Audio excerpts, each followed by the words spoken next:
ঢাকা মেডিকেলের burn unit থেকে যুক্ত আছেন সহকর্মী জিনিয়া কবির সূচনা ওখানকার কি পরিস্থিতি দেখছেন? জীবন বীমা কর্পোরেশন নতুন নতুন পলিসি চালু করে আসছে। জীবন বীমা কর্পোরেশন। স্যারকা, ঢাকা মেডিকেল বার্ন ইউনিটে যে 3 জন রোগী ভর্তি ছিলেন সেই 3 জন রোগীকে কিন্তু কিছুক্ষণ আগে জাতীয় বার্ন ইনস্টিটিউটে পাঠিয়ে দেওয়া হয়েছে, মাত্র কিছুক্ষণ আগে। এবং এখানে দুজনের অবস্থা কিন্তু বেশ গুরুতর। সবুজা বেগম নামে মাইলস্টোনের স্কুলের যিনি সহকারী আছেন তিনি 8% পুড়েছেন, কিন্তু তার আসলে কিডনি সেভাবে কাজ করছে না। এ কারণে তার অবস্থা বেশ গুরুতরই বলছেন চিকিৎসকরা।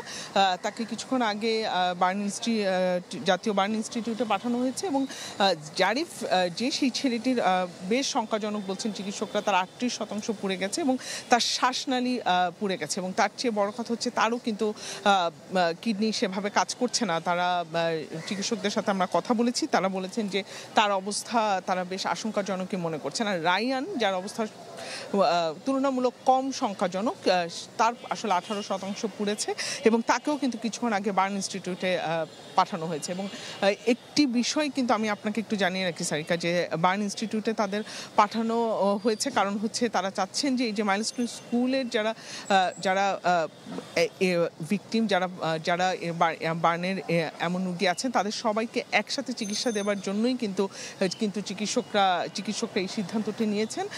আমরা ঢাকা মেডিকেলের যে বার্ন ইউনিটের যিনি বিভাগীয় প্রধান, তার সাথে আমাদের কথা হয়েছে। তিনি বলেছেন যে আসলে তেমন কোনো সীমাবদ্ধতা কিংবা জটিলতা কিংবা কোনো স্বল্পতা থেকে তারা জাতীয় বার্ন ইনস্টিটিউটে পাঠাননি, তাদেরকে একসাথে চিকিৎসা দেওয়ার জন্যই কিন্তু তাদের এই পরিকল্পনা।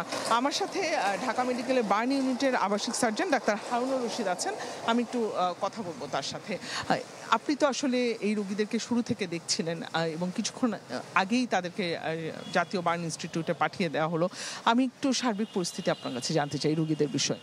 আচ্ছা, এই রোগীগুলো আমাদের কাছে গতকালকে 4টা থেকে 4:30, বিকাল 4টা 4:30টার মধ্যে আমাদের কাছে এসেছিল।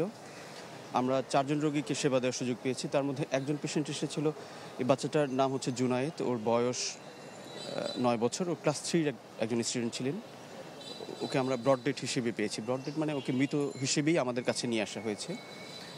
তার পরবর্তীতে আরও 3 জন পেশেন্টকে আমরা ভর্তি করতে পেরেছিলাম। তাদের মধ্যে একজন ছিলেন জারিফ, যার বয়স হচ্ছে 12 বছর বয়স।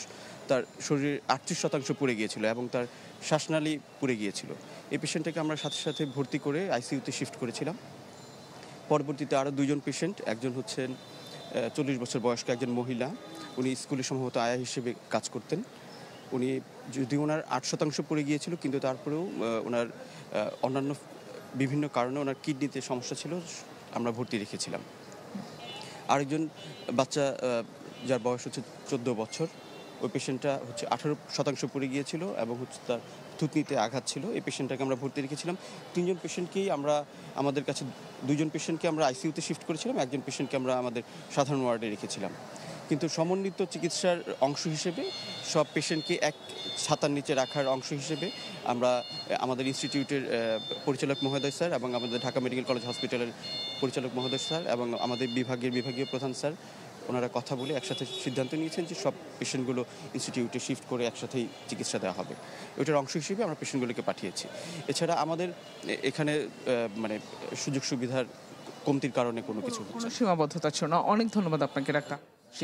আমরা কথা বলছিলাম চিকিৎসকদের সাথে এবং যেমনটি বলছিল যে তারা চাচ্ছেন যে তাদের সমন্বিত চিকিৎসা হোক এবং যেহেতু তারা একই ঘটনায় তারা বার্ন হয়েছেন এবং সেই পরিকল্পনা থেকেই কিন্তু তাদেরকে আসলে জাতীয় বার্ন ইনস্টিটিউটে পাঠানো। এবং চিকিৎসকরা কিন্তু তেমন কোনো প্রত্যাশার কথা আমাদের শোনাতে পারছে না এবং তাদেরকে বেশ শঙ্কাজনকই বলছেন তারা।